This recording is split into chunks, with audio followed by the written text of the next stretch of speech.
నగరంలోని మాధాపూర్లోని అయ్యప్ప సొసైటీలో అక్రమ కట్టడాలకు అంతే లేకుండా పోతోంది. ఒక్కో అంతస్తుకు ఫలానా రేటు అని ఫిక్స్ చేసి మరీ మామూలు వసూలు చేస్తున్నారు, ఇల్లు నిర్మిస్తూ ఉన్నారు.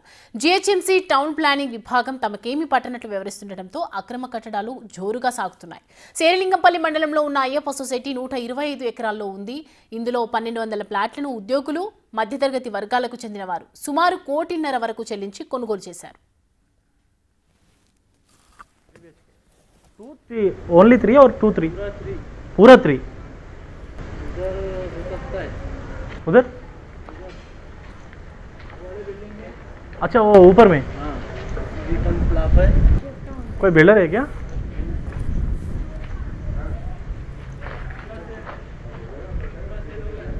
हो गया सेल?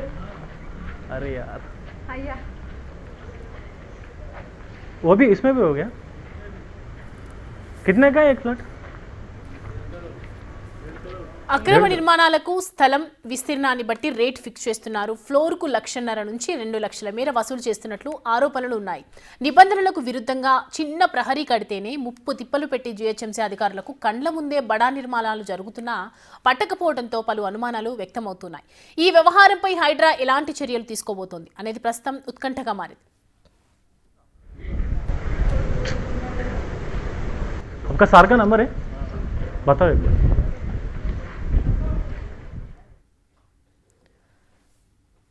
ఈ అంశానికి సంబంధించి పూర్తి డీటెయిల్స్ అందించడానికి మా ప్రతినిధి శ్రవణ్ మనకి అందుబాటులో ఉన్నారు. శ్రవణ్, అసలు ఇది ఎంత కాలంగా జరుగుతోంది? ఈ ఘటన ఏ విధంగా బయటకు వచ్చింది?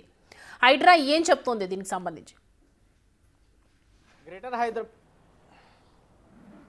గ్రేటర్ హైదరాబాద్ వ్యాప్తంగా అక్రమ నిర్మాణాలు చాలా ఎక్కువ పెరిగిపోతున్నాయి అనేది అనేక రోజుల నుంచి ఫిర్యాదులు ఉన్నాయి. కానీ గ్రౌండ్ లెవెల్లో అవి అమలు అవుతున్నప్పటికీ, అంటే అక్రమ నిర్మాణాలు కడుతున్నప్పటికీ కూడా అధికారులు చూసి చూడనట్లు వ్యవహరిస్తున్నట్లు అనేక ఆరోపణలు ఉన్నాయి. దీనిపైన జీహెచ్ఎంసీ ప్రజావాణిలో అనేక ఫిర్యాదులు కూడా వస్తున్నాయి. కానీ అధికారులు చూసి చూడనట్లు వ్యవహరిస్తున్నారు. ప్రస్తుతం మనం ప్రైమ్ లొకేషన్ మాదాపూర్, అంటే గ్రేటర్ హైదరాబాద్కి సంబంధించిన ప్రైమ్ లొకేషన్ అయ్యప్ప సొసైటీ కానామేటి గ్రామంలో ఉన్నాం. ఇక్కడ భారీ నిర్మాణం మనం ఎదురుగా కనిపిస్తున్నది కదా, దాదాపుగా చాలా పెద్ద నిర్మాణం మనకి కనిపిస్తున్నటువంటి పరిస్థితి క్లియర్గా చూడొచ్చు. ఈ పరిసర ప్రాంతాల్లో అక్రమ నిర్మాణాలు వస్తున్నాయి. ఈ అక్రమ నిర్మాణాలకు సంబంధించి దాదాపుగా 2200 గజాలకు సంబంధించిన చోటులో నర్సిరెడ్డి అనేటువంటి బిల్డర్ చాలా పెద్ద అక్రమ నిర్మాణాలు చేపడుతున్నారు అనేది ఫిర్యాదులు వస్తున్నాయి. దీనిపైన స్థానికులు కూడా అధికారులకు ఫిర్యాదు చేశారు, కానీ పట్టించుకున్న పరిస్థితి లేదు అనేది మనకి వాస్తవానికి తెలుస్తుంది. దీనిపైన హైడ్రాకి సంబంధించినటువంటి వాళ్ళు కానీ జీహెచ్ఎంసీ టౌన్ ప్లానింగ్కి సంబంధించినటువంటి అధికారులు ప్రధానంగా దృష్టి పెట్టాల్సి ఉందని చెప్పుకోవచ్చు. సో ఈ మాదాపూర్ అనేది షేర్లింగంపల్లి జోన్లోకి వస్తుంది. షేర్లింగంపల్లి జోన్ అంటే చాలా అంటే గోల్డెన్ లెగ్ లాగా చెప్తారు జీహెచ్ఎంసీ భాషలో. సో ఇట్లాంటి ప్రాంతంలో అక్రమ నిర్మాణాలపైన అధికారుల నజర్ ఏది అనేటువంటి ప్రశ్న ఉత్పన్నం అవుతుంది. సో ఇక్కడ మనం ఎదురుగా చూస్తున్నటువంటి భారీ భవనం దాదాపుగా 2200 గజాలు. ఇది కానామేట్ గ్రామ సర్వేకి సంబంధించిన నంబర్ ఒకసారి మనం గమనిస్తే 44/11 నుంచి 44/13 వరకు ఉన్నటువంటి 257 ఎకరాలు దాదాపుగా ప్రభుత్వ అసైన్డ్ భూములు ఉన్నాయి. ఇందులో 2200 గజాలు అసైన్డ్ భూమిలో అక్రమ నిర్మాణాలు జరుగుతున్నట్లు పెద్ద మొత్తంలో ఫిర్యాదులు వస్తున్నాయి. దీనిపైన ఇంకా చాలా వరకు అధికారులు దృష్టి సాధించాల్సి ఉంది. మరి టౌన్ ప్లాన్కి సంబంధించిన ఏసీపీ కానీ, సెక్షన్ ఆఫీసర్ కానీ, లేదా సిపి కానీ, అంటే సిటీ ప్లానర్కి సంబంధించిన అధికారులకి ఇంత పెద్ద పెద్ద భారీ నిర్మాణాలు కనిపించట్లేదు అనేటువంటి ప్రశ్న ఉత్పన్నం అవుతుంది.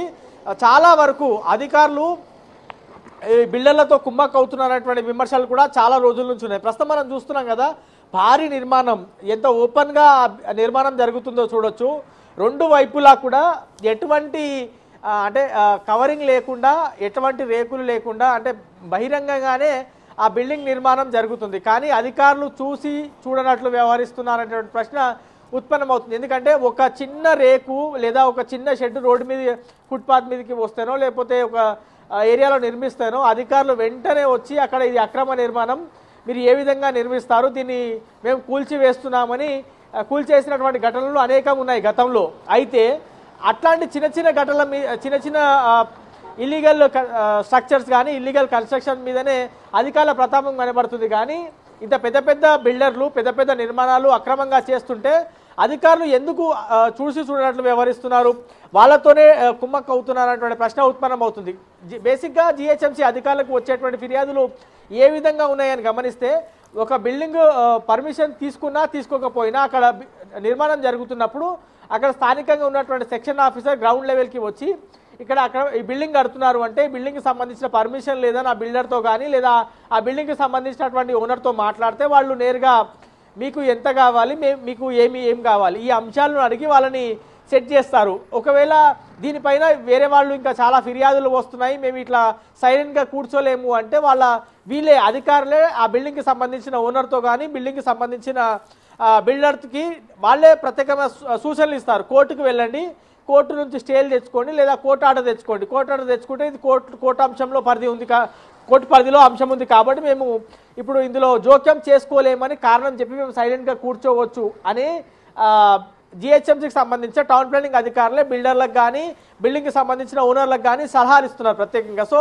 చాలా వరకు అక్రమ నిర్మాణాలు ఉన్నాయని అధికారులకి తెలిసినా వాళ్లే సలహాలు ఇస్తున్నారు, డబ్బులకు ఆశపడుతున్నారు. పెద్దగా ఒక బిల్డింగ్కి సంబంధించిన ఓసీ సర్టిఫికేట్ ఇవ్వడానికి ఈ షేర్లింగంపల్లి జోన్లో దాదాపుగా 20 నుంచి 30 లక్షలు, 50 లక్షలు, దాదాపుగా 80 లక్షల వరకు వసూలు చేస్తున్నట్లు జిహెచ్ఎంసీ ఉన్నతాధికారులకు ఫిర్యాదులు అందాయి. గతంలో అందాయి, ఇప్పుడు కూడా అందుతూనే ఉన్నాయి. కానీ వీటిపైన పెద్దగా పట్టించుకునేటువంటి పరిస్థితి లేదు.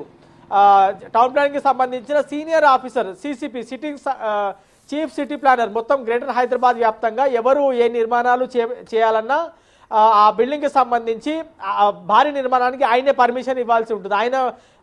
ఆయన ఆధ్వర్యంలోనే గ్రేటర్ హైదరాబాద్కి సంబంధించిన 6 జోన్లు, 30 సర్కిళ్ళు, 150 డివిజన్లకు సంబంధించిన టౌన్ ప్లానింగ్ ఆఫీసర్లు అందరూ పనిచేస్తారు. వాళ్ళందరూ టౌన్ ప్లానింగ్కి సంబంధించిన వాళ్ళు గ్రేటర్ హైదరాబాద్ పరిధిలో ఉన్నటువంటి ఇళ్లకు సవరించాల్సినటువంటి పర్మిషన్లు కానీ లేకపోతే కొత్తగా నిర్మించాల్సినటువంటి పర్మిషన్లు కానీ ఒకవేళ ఇల్లీగల్గా ఉంటే ఆ బిల్డింగ్ని కూల్చివేయడం కానీ ఇవన్నీ కూడా చేయాల్సిందే టౌన్ ప్లానింగ్కి సంబంధించినటువంటి అధికారులే. కానీ ఇట్లాంటి భారీ నిర్మాణాలు ఖానామేట్ లాంటి ప్రైమ్ లొకేషన్, షేర్లింగంపల్లి జోన్ పరిధిలోని ప్రైమ్ లొకేషన్లో ఇంత బహిరంగంగా అక్రమ నిర్మాణాలు ఎట్లాంటి పర్మిషన్ లేకుండా నిర్మిస్తుంటే అధికారులు ఎందుకు చూడట్లేనటువంటి ప్రశ్న ఉత్పన్నం అవుతుంది. గతంలో అక్రమ నిర్మాణాలపై ఏం చేస్తున్నారు, ఎందుకు పట్టించుకోవట్లేదు అని కోర్టు కూడా అనేక సార్లు జిహెచ్ఎంసీ టౌన్ ప్లానింగ్ అధికారులకి, జిహెచ్ఎంసీ కమిషనర్కి మొట్టికాయలు వేసింది. అయినప్పటికీ కూడా అధికారుల తీరులో ఏం మాత్రం మార్పు కనిపించట్లేదు అనేది క్లియర్గా మనకి కనిపిస్తుంది. ఎంత పెద్ద బిల్డింగ్ మనకు కనిపించవచ్చు, అవతల వైపు ఒక బ్లాకు, ఇటల వైపు మధ్యలో ఒక పెద్ద బ్లాక్, దాని తర్వాత దాని పక్కన ఒక మొత్తం దాదాపుగా 3 నుంచి 4 బ్లాక్లకి సంబంధించిన బిల్డింగ్